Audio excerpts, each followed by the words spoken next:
Some mysteries fade away when enough time has passed. Evidence turns up, records get found, someone confesses. But then there are mysteries that do the opposite. The longer they sit, the stranger they get. Because instead of answers, you get theories, stories, sightings, bones that might belong to someone, radio signals that may have been real, and sometimes a disappearance that feels less like an accident. Tonight, we're talking about one of the biggest mysteries of the 20th century, the disappearance of Amelia Earhart. And what's really strange about this one is that we know exactly what she was trying to do. We knew her route, we know her plane, we know her fuel calculations, we know the last message that she sent before she vanished, which somehow makes everything worse, because she didn't just disappear somewhere random. She disappeared at one very specific point on a very specific day, and no one has ever found her.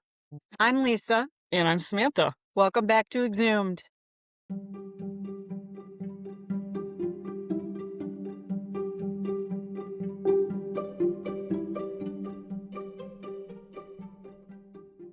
Before we even start talking about the disappearance, of course, naturally, we have to learn everything about Amelia Earhart, because she wasn't just some random pilot. She was one of the most famous women in the world at that time, and really still is. She was born July 24th, 1897 in Atchison, Kansas. And of course, I think I'm saying that right. She did not have a conventional upbringing. She wasn't raised to be a nice girl. Like, she wore bloomers, which are a type of pants, which was very uncommon for females then. It was all skirts and dresses. Yeah. Early on, she didn't fit the female mold that people expected her to be. She climbed trees. She collected insects. She hunted rats with a rifle. She played rough sports. She even kept a scrapbook of successful women who had done something very unusual. I mean, hell, at that time, I'm talking about like the late 1890s, 1910. Women weren't scientists, they weren't lawyers, they weren't pilots. She was so fascinated with women doing something extraordinary. Like, it never left her. She was a tomboy. Yeah. She liked the fact that some women did what only men were doing at that time. Exactly. Well, in 1904, so she was, I don't know, but she's born 1897, roughly 10 years old. With the help of her uncle, she constructed a roller coaster in her backyard. She fashioned it after a roller coaster that she saw in St. Louis, Missouri, and she secured it to a tool shed. It's creative. Dangerous. Yeah. Well, after her well-documented first flight, she got a broken arm when the wooden box kind of like broke apart. Her dress was torn, and she had like a sensation of exhilaration. She shouted, "Oh, Pridge, it's just like flying." Pridge is either the name of her sister or the nickname of her sister. I can't quite remember. Okay. So it's kind of like a prequel to what she's going to do in life. Yeah. Well, she graduated high school in 1916. She continued to keep scrapbooks of newspaper clippings about successful women in male-dominated fields. In the early 1920s, Earhart and a young woman friend visited an airfield. She said, like, the interest aroused me. It was in Toronto, and it led me to all the air circuses in the vicinity. It was a big airfair. Okay. One of the highlights of the day was a flying exhibition from a World War I ace. Do you know what that is? World War? No. It's a military aviator or gunner that shot down at least 5 or more enemy aircraft in aerial combat. Okay. What she believes is, like, the pilot saw Earhart and her friend, like, isolated them in the clearing and then dove down at them to try to spook them. That's what she felt like it was. That's kind of cool. So what I'm sure she probably said to herself is, like, watch me make them scamper. Earhart stood her ground as the aircraft came close. She said, "I did not understand it at this time, but I believe that little red airplane said something to me as it swished by." She loved everything to do with flying. Yeah. Sounds like it. On December 28th, 1920, Earhart and her father attended an aerial meet. It's another air show for the most part. Yeah. A lot of people bring their planes, show them off. It's similar to a car show. She asked her father to ask about the passenger flights and flying, see if there was any lessons, if that was ever even a thing. The next day, she was booked on a passenger flight. The flight was only about 10 minutes, and it changed her life forever. She said, by the time I had got 200 or 300 feet off the ground, I knew I had to fly. Within a year, she bought her own plane. She worked multiple jobs just to afford the lessons. She was a truck driver, photographer, clerk. She sold possessions, anything to keep her in the air. Like, that's dedication. Yeah, a truck driver back then, that's usually a man's job. Yeah. So flying became her entire personality. It was her identity. That's what everyone knew her as. Not the little girl who wore dresses, the little girl who wore bloomers. Mm-hmm. In 1923, she became the 16th woman in the United States that was issued a pilot license. 16th in 1923. Wow. Like, that's impressive. Yeah. 1932, she became the first woman to fly solo across the Atlantic. It made her a global celebrity. She wrote books, she did lectures, she appeared in newspapers constantly. She became a symbol of independence, especially for women. Yeah, she's braver than I am. I don't know if I'll ever fly over an ocean. It's not very fun, at I'm least so for scared me. of the ocean. I'm so scared of the ocean. I won't even fly over it, let alone go in it.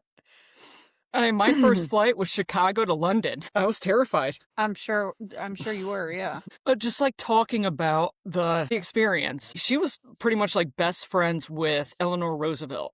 Like, there's even rumors that she would go over to the White House, pick up Eleanor Roosevelt, and just take her for a flight.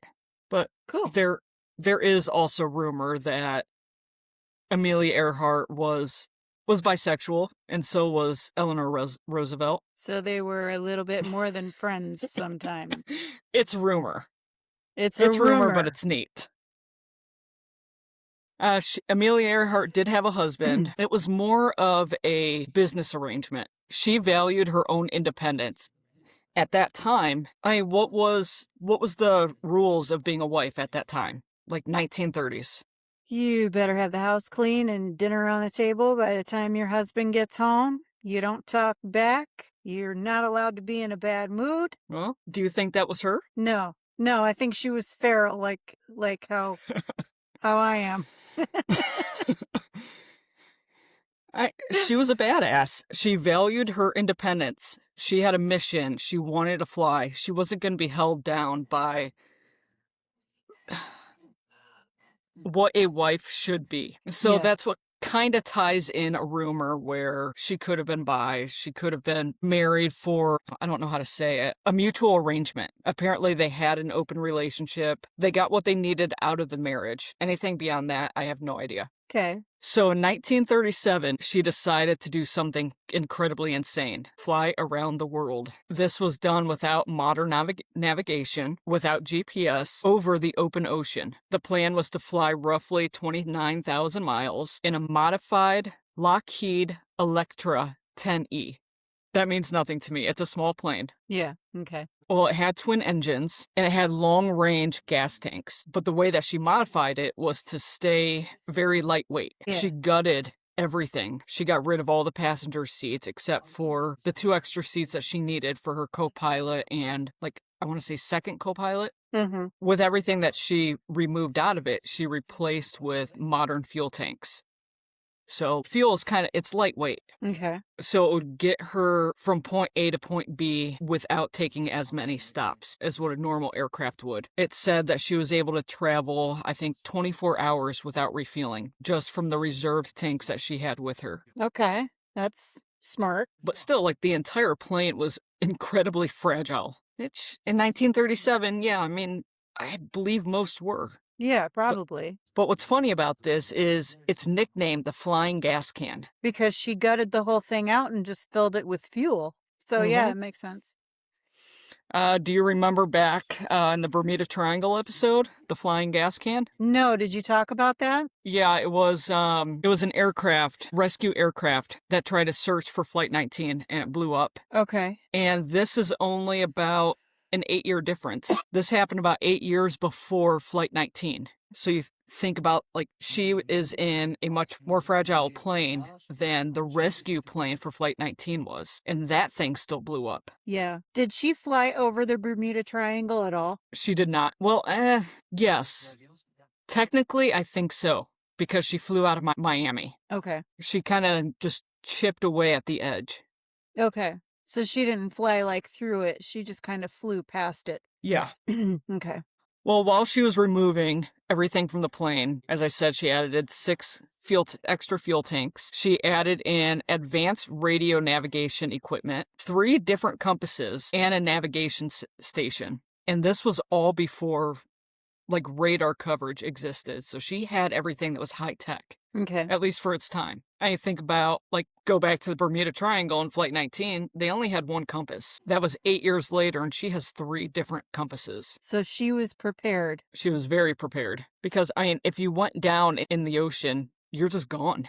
Yeah. There was no tracking systems, there was no satellite, there was no emergency beacons. As I said, like, once a plane disappeared, it wasn't even finding a needle in a haystack, it was finding a needle in the ocean. Yeah. Well, Earhart chose Harry Manning as her navigator, co-pilot/navigator. He was the captain of an ocean liner, the President Roosevelt. He was an experienced pilot. He had skilled radio operator, and he knew Morse code. Morse code was a big thing to know then. Mm-hmm. Fred Noonan was chosen to be the second navigator, probably so they could like take turns sleeping, navigating. Yeah. He was a ship captain. He was experienced in both marine and flight navigation, but after the first failed attempt, Manning, her first navigator, left the mission. Why? Aircraft issues. Why he left, I'm not sure, but the first mission failed because of aircraft issues. It's Okay.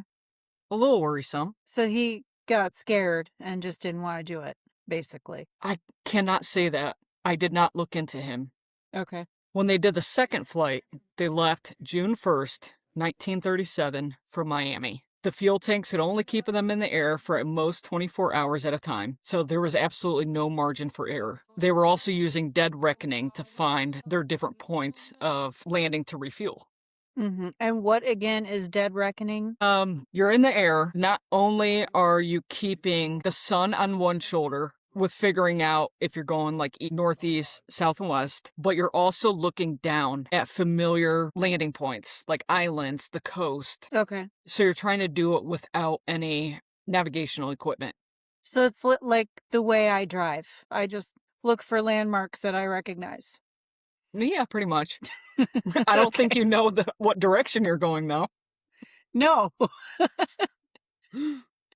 It does say it on my dashboard, but I don't ever pay attention to it. I don't need to. What's also interesting is Noonan, the navigator, was also reading the stars so they don't miss fuel stops. So not only are they going according to their 3 compasses, their navigational system, dead reckoning, he's also looking up at the stars. Okay. So you think that with everything that they have at that time, you would feel like they have everything covered. You Like would they're think good so, to go. yeah. She sounded very prepared. Yes, she was. Okay, so they left Miami. They went through the Caribbean to Brazil and then across the Atlantic to Dakar. She continued across Africa and then leaped across like the bottom of Asia. So can you picture in your head which way she's going? Leaving Miami, she's going towards Australia. Okay, all right, yeah. Well, late in June, she arrived in the Dutch East Indies. Then she encounters mechanical issues. Okay. It got fixed, and then she was back flying on June 28th. She flew into Australia. It is pointed out that her radio equipment was checked and found to be in perfect condition. So while she did that pit stop, she fixed her plane, they checked everything. Everything is still all good to go. When Earhart arrived in Australia, she was asked why she did not use the station's radio direction finder facilities. And what's that? It's part of her equipment where she's able to communicate with, like, the radio stations. Okay. Have direct line of communication. Mm-hmm. Why didn't she do that? She told the officials that it wasn't working. Was she lying? No, she was not lying. It was actually a broken fuse, and then they showed her how to replace it in case she had other issues. Okay. So now she's got that fixed. Yeah. So once again, good to go. Now she's even more prepared. So that was July 28th. That was June 28th, I'm sorry. Now we're on July 2nd. This mission is now taking about 1 month. It's kind of amazing. How long did she think it was going to take? Probably about this long. Okay, so she's on schedule. Probably. Okay. She had everything mapped out. I mean, she probably didn't account for mechanical issues, but I also assume that she did. If there were any mechanical issues at the points where she was going to land at, she would have them fixed there. Maybe she had, like, I plan on staying here for like 2 or 3 days, check out the plane, fix it, and then take off again. I'm sure she probably accounted for that. I mean, it sounds like she was pretty prepared. Sounds like she knew her plane. She knew that there could have been mechanical issues. She probably took that into account. Yeah, I believe it. Well, on July 2nd, they took off from Australia and they were heading to Papua New Guinea. And where's that at? Oh, God. I Papua honestly New don't know. Guinea. Look it up. Indonesia. It's just north of Australia and east of Indonesia. Yeah, you got to it quicker. I was racing you. Well, the next day, she was expected to be at Howland Island, which is about 1,700 miles from Honolulu, Hawaii. All of the navigation methods failed to guide Earhart to Howland Island. Earhart reported her altitude was about 10,000 feet, which is about normal. Okay. But then they had to reduce because of cloud cover. So she went from 10,000 feet to like 8,000 and slowly climbed down. At 6:14 a.m., another call was received stating that the island was about 200 miles away, and she was requesting that the ship would use like their direction finder to provide like bearings for her aircraft. Like, hey, my equipment is messing up a little bit. Can you give me a hand? Can you try to pay attention to where I'm at? And we can talk back and forth. Yeah. Is there any explanation why her equipment was failing? No.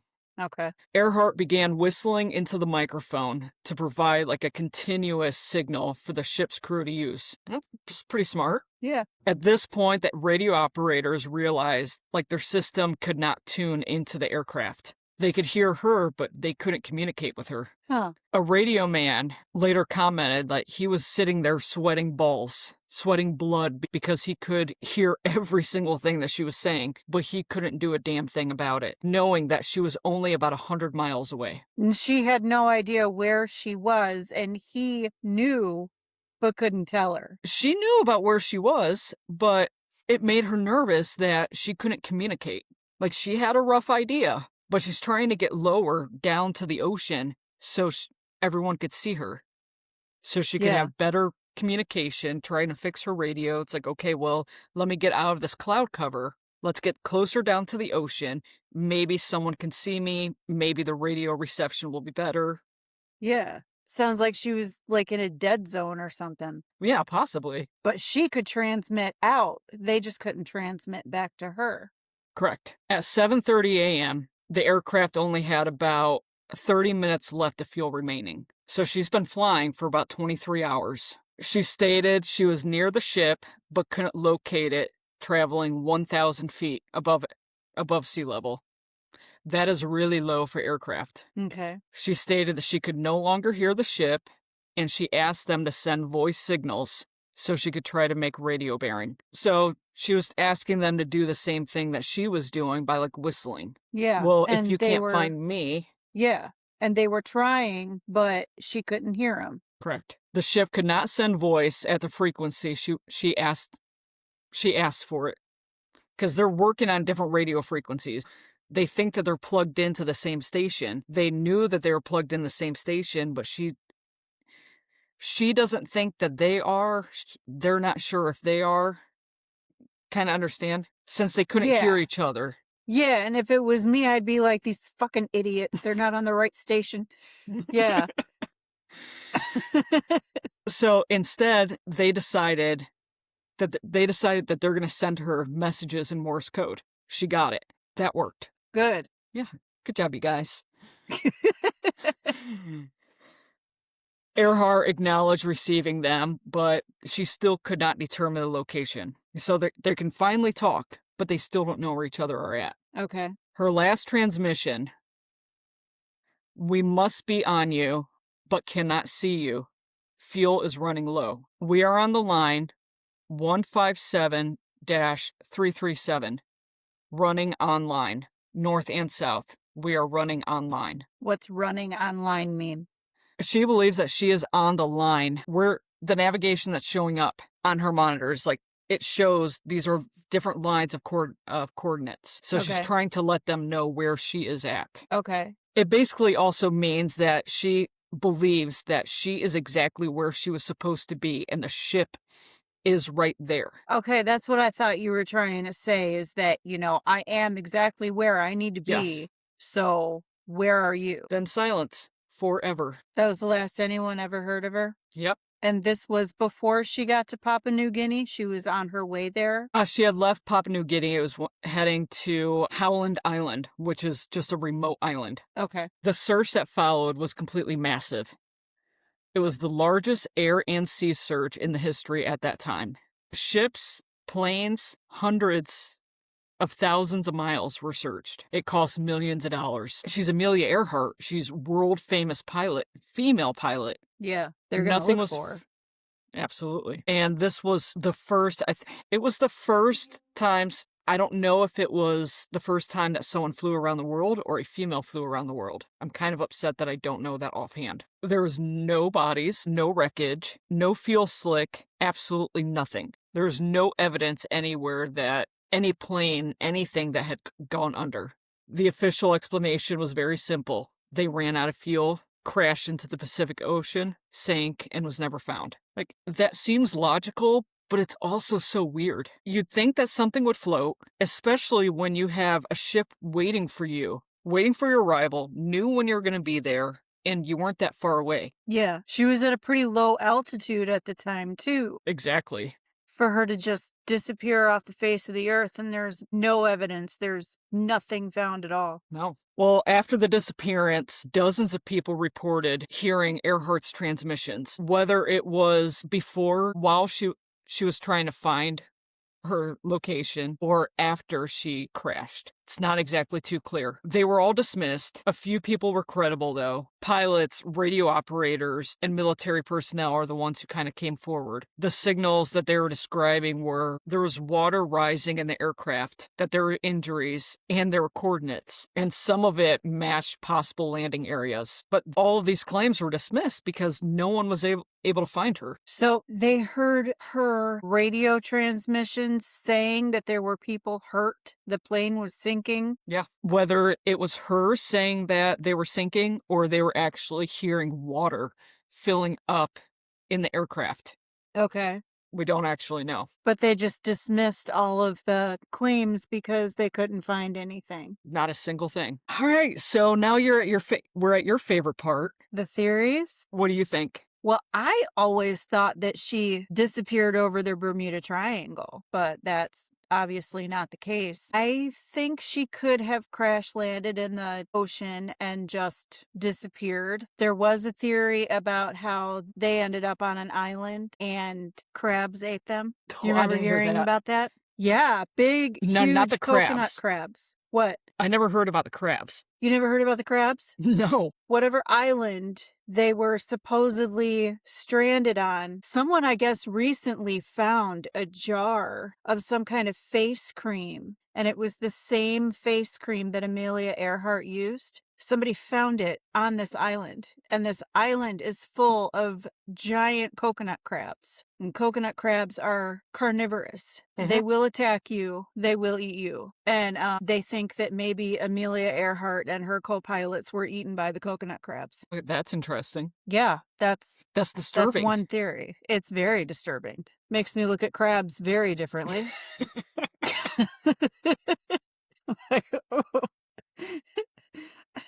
I hope that's not what happened to him, but it was an interesting thing that, there are some people that really think that happened because of what they found on that island, the face cream. I can't remember if they found any sign of wreckage or anything, but they found that face cream, and it was supposedly the same face cream that she used. It was also a common it was also a common cosmetic that women carried at that time. Probably, but it was like an island full of nothing. Like, this island wasn't inhabited except by the coconut crabs. Yeah, I mean, that's all that you were concentrated on was coconut crabs.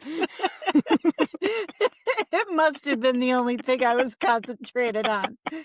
Well, that's good because I can at least tell you. Okay. So, well, one of the major theories is that she landed on, I'm never going to be able to pronounce this, Nikumaroro Island, Umaroro. I'm pretty sure you butchered it, but I'm not going to do any better. No. Sorry. Moving on. Well, it's a remote coral island. Okay. And with what you were talking about, this is like the evidence of what they found. Bones were found in 1940. So she disappeared in 1937. So 3 years later, bones were found. Those bones tested? Weren't those bones tested? Sorry, we'll get there. Sorry. Okay. But what were you thinking? You just told me to shut up. Keep going. Okay. Bones were found. A woman's shoe. Navigational tools. Aircraft aluminum. Campfire remains. And cosmetics. Okay, now what were you talking about with the bones? I think I remember somebody talking about how they had the bones tested, and the results came back and said that they are likely Amelia Earhart, if I'm remembering that right. We'll continue to get there. Okay. Navy planes spotted signs of recent habitation on the island, but prior to that, there was no habitation for like 45 years. Mm-hmm. Well, the bones that they discovered, they initially thought were male. Modern analysis suggested that they could be female, possibly Earhart's height. But what's kind of pisses me off, the bones were lost and never tested again. How'd they lose the bones? Because when they tested them, they believed that they were the bones of a male. And they discarded them. That sounds like some pretty important evidence that you don't just get rid of. Yep. After only testing it once. Whether they actually got rid of them, or not, they were never preserved. And we're talking about 1940. They're at the peak of like the technology that they thought they had at that time. Yeah. Okay, it was male. We're looking for a female. Let's move on. Let's not keep any of this. We're not going to preserve it, or maybe the way that they preserved it just didn't work out. Yeah, but if it was male, it could have been one of her co-pilots, which means that she was probably there too. Exactly. Well, 13 bones were found in 1940.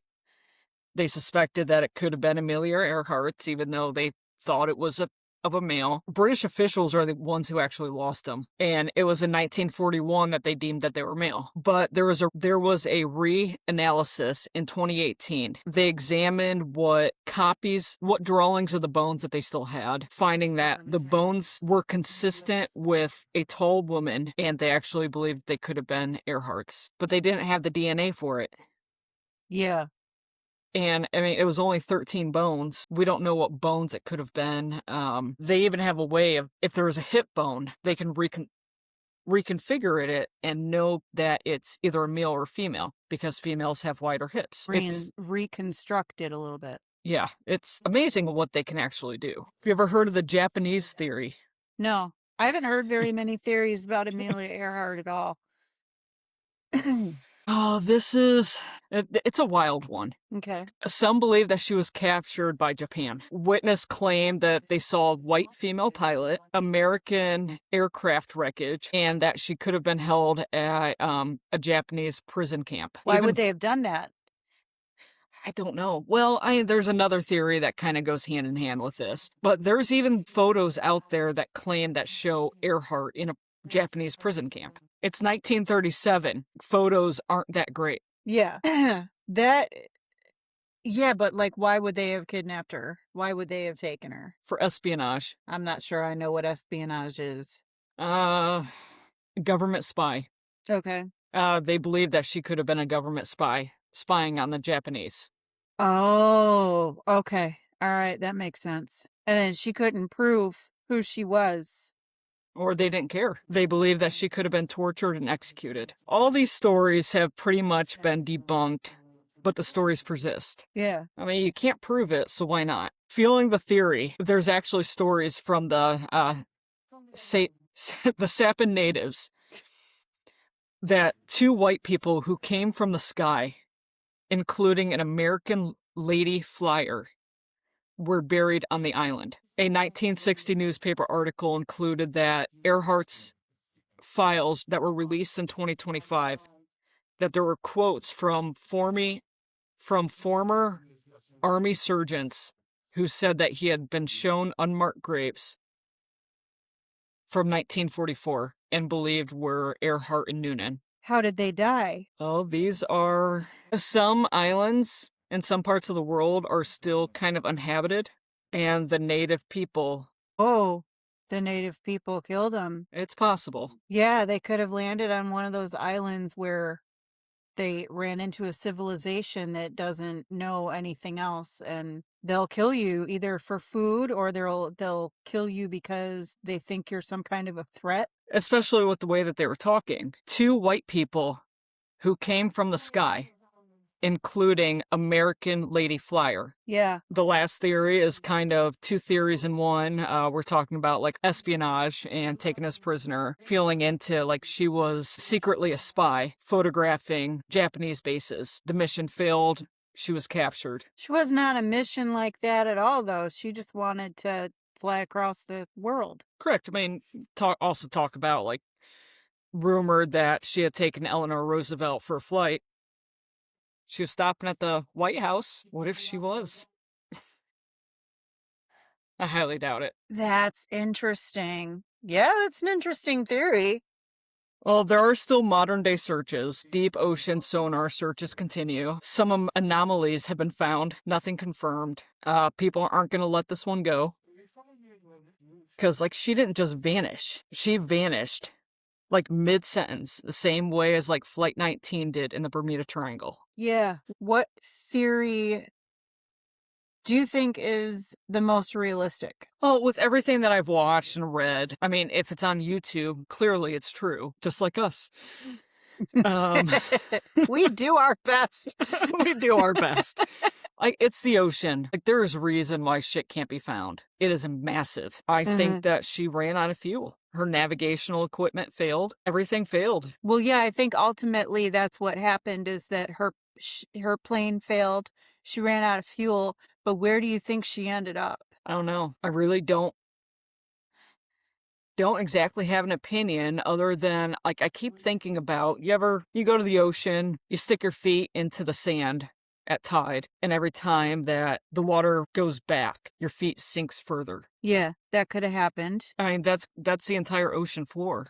I think if they crashed into the ocean and drowned, that would have been the best way to go compared to all the rest of the theories. And I wouldn't want to be, I think out of all of the violent ways that they could have died, I think I would have chose the coconut crabs.